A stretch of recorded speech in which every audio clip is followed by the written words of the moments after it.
In 1925, the entire volume of U.S. Code fit into a single book this big. Since we have unfettered the federal government and removed the restraints of the Constitution, today the U.S. Code does not even fit on 10 multiple-level bookshelves as far as you can reach. One of the problems that you have with the Voting Rights Act is they legally require that you actually make racial gerrymandered districts in order to have X amount of racial representation in your congressional caucus. Well, the problem with that is then you have people who take advantage of that, such as the Republican General Assembly did 2 years ago, and they followed the letter of the law, but sort of walked away from the spirit of the law to pack all the minorities into these small districts, which affected the whole thing. I mean, it was a gerrymander. I actually fought against my own party gerrymandering 2 years ago because it's wrong. The people of North Carolina have spoken, and we have spoken loudly. By electing huge Republican majorities to the General Assembly, we have told them to protect us, the citizens of North Carolina, from federal overreach. Protect us from gun bans and from taking over our health care. Protect us from over-regulating our food supplies until our food runs out and we might not eat. One of the biggest things that separates us on the left and the right isn't concepts, it's language. See, when someone on the right talks about states' rights, the 10th Amendment nullification, the left is going to hear this as Jim Crow and segregation, and that's not what the guy on the right means. On the other hand, when someone on the left says community empowerment, then the guy on the right is going to hear communism and socialism, and it's not what the guy said. States' rights, community empowerment, they're saying the same thing, but we've been taught to hate each other, so we're afraid of the language. It's absolutely important that this year the North Carolina General Assembly pass real legislation to defend the citizens of North Carolina's gun rights against federal intrusion. Do you agree with Reverend Barber's interpretation of what happened in the 60s with the civil rights movement and the backlash, and then what happened with Obama's election, how that created backlash? I'm sure that there's definitely some racial animosity towards President Obama. Don't get me wrong, it is there. But by and large, the opposition to President Obama has been ideological. We think that increased federal education spending is going to make us go lower on the charts instead of competition between the states bringing us higher. So we're trying to go for similar solutions, but we don't think that President Obama's agenda is the solution, and that's where most of the opposition comes from. We will help you craft a plan to fight the federal Leviathan and to restore constitutional government.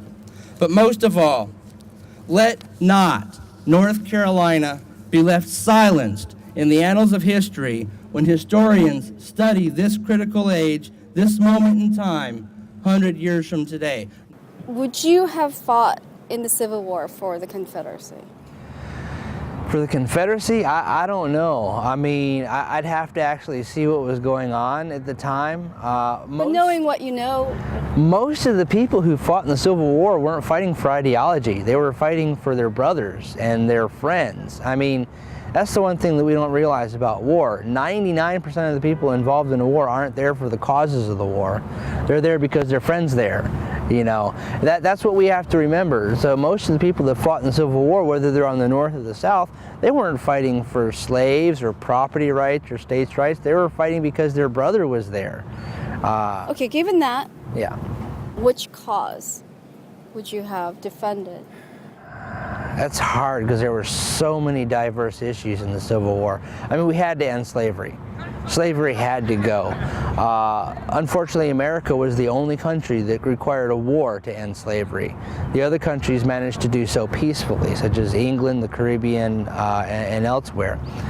I believe that some of the principles we fought for in the Civil War were critical. Federalism, states' rights, strict construction of the Constitution. These are things that are right and good to fight for, which is what we're fighting for here now. But a lot of the other issues that came with the Civil War as baggage make that a very difficult question because slavery had to go. We've seen the Congress pass the National Defense Authorization Act including indefinite detention for American citizens without trial and without going before a judge. The United States Constitution does not allow Congress to suspend habeas corpus. It does not allow them to put you in jail without seeing a judge. And we're going to fight to restore habeas corpus in the Constitution in the United States. Look at our prisons. We put more people in prison per capita than any other country on the planet. Black Americans make up 12% of drug users, 50% of drug convictions. Anyone who looks at that and doesn't realize we're doing something wrong isn't thinking. So we're already violating the rights of minorities. We're already violating the rights of men and women. But instead of saying men's rights and women's rights and black rights and white rights, why not just say human rights? People's rights, individual rights. When we keep it on the individual level and we protect every right of that individual, that automatically accounts for minority rights because the smallest minority is one. Yeah, I mean, legally speaking, we do use that language, universal language. It's just when we talk about politics. Right. Because in politics, we try to recognize more nuanced reality, not just the general principles. And so that's why I think people talk about Latinos, interests of Latinos and immigrants and women and reproductive rights, because in a lot of governments, state level, federal government, I mean, it's dominated by white men right now. You know? And so in order for people to feel like their situation is recognized, and they feel like they have to kind of come together as a group and say, we're not being heard here. The truth is that actually obeying the whole Constitution brings people from every stripe. It brings in African Americans. It brings in liberals, for goodness sake. We had progressive campaigning for Ron Paul, and Ron Paul has the exact same platform as I have. We need real action to defend North Carolina's right to keep and bear arms.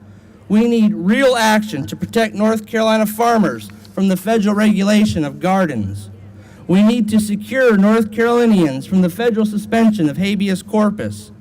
We need a real, solid Sheriff's First Act with teeth. North Carolina must join the growing band of states passing 10th Amendment legislation this year.